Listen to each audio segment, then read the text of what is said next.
건 처음이기 때문에 그런 거하고 상관없이 나는 꼭 무슨 신인 작가가 된 기분이고요. 사실 9년도에 제가 첫 책을 가졌어요. 그때 하고 기분이 비슷해요. 근데 초판을 10만 부를 찍는다는 것도 저는 제가 여기 와서서 알았고 그래서 조금 걱정을 했어요. 나중에 알고 보니까 여기는 이미 샘플을 만들어서 책들을 다 서적상과 서평가들한테 읽혀보고 그리고 반응을 보고 그 다음에 서점들에서 선주문을 받아서 출판 부수를 정한다 그래요. 그래서 그 말 듣고 안심했고요. 이게 번역이 돼서 일반 독자들한테 읽히고 이런 경우는 없었던 것 같아요. 그러니까 그런 점으로 봐서 새로운 일이기는 한 것 같습니다. 네, 1차적으로 번역이 잘 되었다고 생각합니다. 그리고 내가 여기 미국에 와 있는 기간하고 어떻게 우연히 맞아서 번역 샘플을 놓고 출판사 에디터와 번역자와 저가 정말 더 얘기할 수 없을 만큼 얘기를 많이 나눌 수 있는 기회가 있었어요. 그 점도 아주 좀 좋았던 것 같고요. 책이 나오는 과정을 일일이 정말 전부 다 나에게 설명을 해줬어요. 정읍이라는 한국의 작은 시골 마을 이름을 원작에서 한국 책에서는 제이시라고 했어요. 그런데 이 미국 책에서는 정읍이라고 나와요.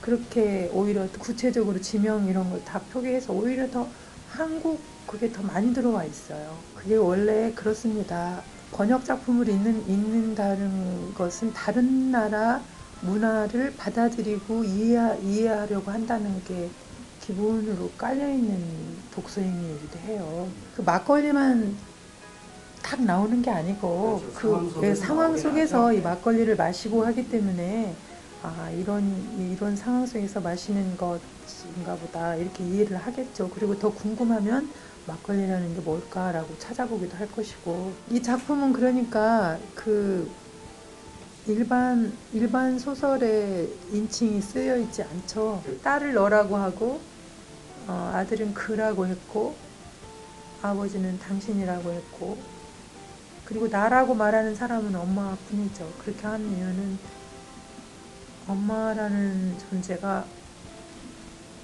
한 여자로 태어나서 엄마가 되는 순간 나라고 말하면서 사는 시간보다 이렇게 다 자기하고 관련된 모든 존재들에게 조금씩 자기 자신을 다 나눠주고 그런 속에서 산다고 생각했어요. 그래서 이 작품 속에서는 엄마한테만 나라고 말하게 하는 시간을 줬죠. 한국 출판사에서도 가장 많이 질문을 받았던 게 왜 너냐 그리고 오자 아니냐 이제 뒤까지 다 읽어보고 그 앞에만 읽고 너는 이게 나는의 오자 아니냐 어떻게 출판사에서 이는 오자도 못 잡아내냐 이런 질문을 많이 들었다고 해요. 그런데 이제 한 15페이지 정도 읽으면 거기에 이렇게 읽는 독법이 생기면 상관없죠. 그래서 너는이라고 하니까 자꾸 너는 이렇게 이어지니까 처음에는 그냥 읽다가 자꾸 너는 그러니까 그게 읽는 사람 자기 자신으로 느껴지는 그런 객관화하려는 의도가 있을 거죠? 없었어요. 그거는 그거는 없었는데 그건 정말 우연히 발생한 거고요. 내가 하려고 했던 의도는 엄마한테만 나라고 해야 되겠다. 그래서 다른 사람을 모두 나라고 하는 거를 다 뺐어요.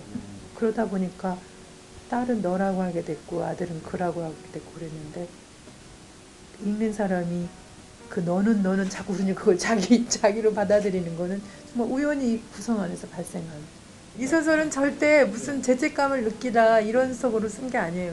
그런 생각으로 쓴 게 아니고 오히려 이 첫 장을 이렇게 보면 사랑할 수 있는 한 사랑하라 라는 말이 나오잖아요. 그런 것처럼 가까이 있는 사람을 인간적으로 접근해보고 특히 정말 거의 너무너무 가까이 있다고 생각하는 그 엄마라는 사람을 사랑할 수 있을 때 충분히 사랑하자 뭐 이런 메시지를 담고 있는 거고 제가 이 소설을 영어 번역이 잘 됐나 보다라고 이렇게 특별해서 느꼈던 까닭은 이 소설을 읽은 분들이, 미국 분들이 그 이야기를 했어요. 너무 문체가 아름답다. 이런 이야기를 들었어요. 그래서 정말 어떻게 그것까지 다 번역을 했을까 뭐 이런 느낌을 갖게 했는데, 나 스스로도 이 세상에는 완전히 새로운 이야기라는 것은 이제 없다고 생각했어요. 그리고 이미 영화라든지 뭐 어떤 뭐 성경이라든지 뭐 무슨 어떤 이런 속에 이야기들이, 인간 세상에서 발생할 수 있는 이야기들이 다 들어있다고, 그리고 앞서가 있다라고 생각을 했고요. 그러나 있는 이야기들 중에서 그 새로운 이야기로 읽히게 하려면 자기만의 문체로 그 이야기를 써내려가는 것이 중요하다고 생각했어요. 그래서 예를 들어서 이 플리스 루게부터맘 그리고 엄마를 부탁해가 어떻게 계단에 이렇게 놓여져 있다. 제목도 없다. 작가 이름도 없다. 뭐 출판사 이름도 없고, 그런데 앞에 이렇게 몇 페이지 읽어보고, 이를테면 엄마를 잃어버린 지 일주일째다.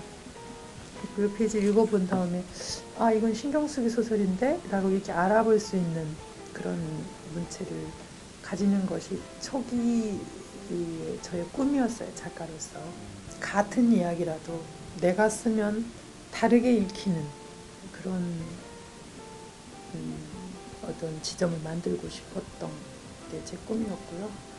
이후로는 한 10년쯤 지나서는 이제 그 문체 위에 서사를 강화시켰죠. 이 작품이 뭐 세계 어떤 나라에서 읽히든지 간에 1차적으로 한국 기존 작가들의 영향을 많이 받았어요. 그리고 물론 프랑스 루보로망 소설도 제가 30대 이전에 많이 읽었습니다. 읽었고, 기본적으로 그 소설은 일단 문장이에요. 한 문장이 또 다른 문장을 만들고 또 다른 문장을 만들고 이러면서 앞으로 나가는 거라고 생각하는 것에는 지금도 변화는 없어요. 그런데 너무 언어 실험 쪽으로만 나가는 것에도 저는 반대해요. 제 소설은 바탕이 또 인간의 이야기란 말이에요. 우리 현실과 인간의 이야기인데, 그 현실과 인간을 배제한 언어 실험 쪽으로만 가면 그것도 좀 나한테는 그닥 맞지 않는 일이었고, 그 문장을 중요시하고 문체를 아주 앞에 내세우지만 그 안에 우리 현실과 어떤 인간의 이야기들이 큰 바탕을 이루기를 바라면서 쓰죠. 7, 8년 작가로서 지내왔으면서도 새 작품을 시작할 때 그 불안감이란 이 작품을 무사히 완성시킬 수 있을까, 그런 불안감이란 이루 말할 수가 없어요. 내가 쓰고자 했던 그 소설에, 그리고 그 글 쓰는 그 순간에 제 에너지, 제가 느끼고 있는 것을 거기다가 최선을 다해서 쏟아붓는 것, 그거밖에는 다른 길이 없는 것 같아요.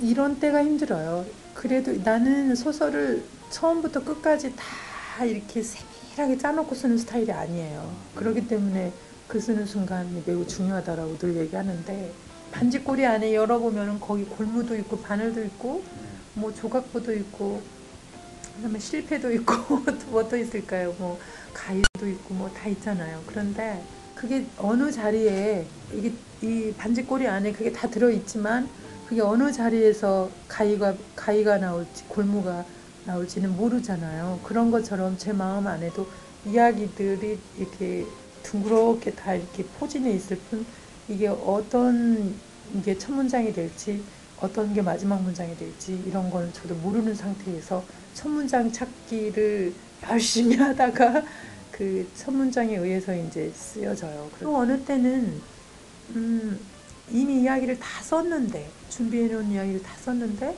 이게 끝이 아니다, 더 써야 된다라는 느낌이 들 때, 그럴 때 가장 힘든 것 같아요. 그런 걸 판단하고 나아갈 때, 예를 들어서 이 엄마를 부탁해도 4장까지만 제가 연재한 거예요. 그렇게 연재를 끝내놓고도 뭔지 계속 이렇게 여기서 끝을 내려고 한 거예요. 처음에 구성은. 그런데 계속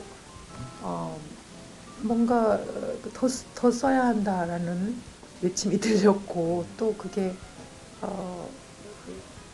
왜 그럴까라고 생각을 해보니까 이야기를 마칠 수가 없는 느낌이었던 것 같아요. 그래서 엄마를 잃어버린 지 9개월째다 이렇게 해서 다시 에필로그 부분을 혼자 썼습니다. 농촌 생활을 어린 시절을 보면서 성장한 것이 매우 큰 도움이 됐다고 생각해요. 자연이나 그 순환 이런 거에 대해서 나도 모르게 이렇게 체질화가 됐고, 그걸 받아들이는 거. 그 다음에 씨를 뿌리고 그걸 가꿔서 걷어들이는 이런 모습을 보면서 성장했기 때문에 20살, 19과 20살 되기 전에 한국문학 전집을 제가 60권짜리를 대학 입학 선물로 받아가지고 한 3개월 동안 독파한 적이 있는데, 그게 하는 제 안에 어떤 씨앗 역할을 한 것 같아요. 이를테면 언어라든지 소설 쓰는 방식이라든지, 그리고 인간의 내면이나 이런 걸 파고 들어가는 그 문체의 힘 같은 걸 그때 느낄 수 있었던 것 같고, 모든 일이 다 일어날 수 있다라는 생각을 하게 해줬어요. 그 60권 안에 담긴 소설과, 뭐 소설만 있었던 거 아니에요. 에세이도 있었고 평론도 있었고. 그랬죠. 나한테 문학은 약간 어머니 같은 것이에요. 그러니까